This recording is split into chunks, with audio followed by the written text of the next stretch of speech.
Kamakailan po ay merong komento. Meron pong tila ba open letter etong si Miss Angel Locsin sa ginagawa at sa nangyayari sa Senado, lalo na po kay Mr. Robin Padilla. Letter of criticizing ba yun? Pinatatamaan niya si Mr. Padilla? Or talagang tama lang na sabihin niyon ng isang Miss Angel Locsin? Sa tingin ko yung huli. Tama lang. Dahil bakit ikamo? Abay, taxpayer etong isang ito. Binabayaran o tayo ang nagbabayad sa isang Mr. Robin Padilla at kitang-kita ng buong mundo ng mga kababayan natin kung gaano niya sinasayang ang oras diyan sa impeachment trial. Yan ang totoo. So sa tingin ko hindi lang ito simpleng pag-criticize. Siguradong nasa pool etong si Mr. Robin Padilla sa sinabing iyon ni Miss Angel Locsin. Kaya ganyan, ang sagot ngayon, ito si Mr. Padilla, ang lala.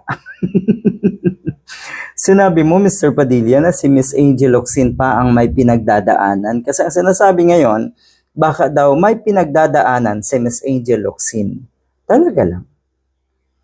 So noong mga panahon na nagbanta si Sara Duterte kay PBBM, kay Liza Marcos, at kay First Speaker Romualdez.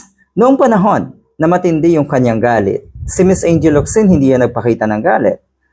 Nagpakita lang siya, nagbigay lang siya ng opinion bilang isang mamamayan, bilang isang taxpayer, isa sa pinakamalaking taxpayer ng ating bansa.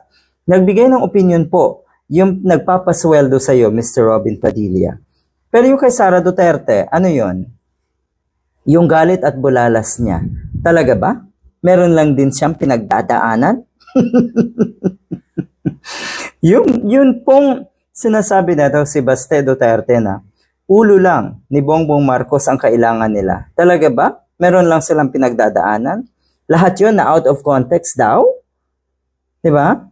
Na out of context daw. Hindi daw yung totoo, hindi daw ganun ang ibig sabihin nung dalawang yon.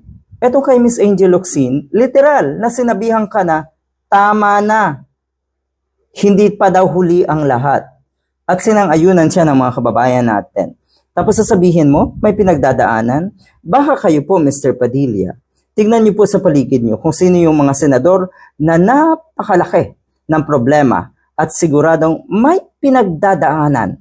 Pia Cayetano, Alan Peter Cayetano, at ikaw mismo, Mr. Robin Padilla. Kitang-kita na kung ano ang ikinababahala mo. Kaya ka nagkakaganyan.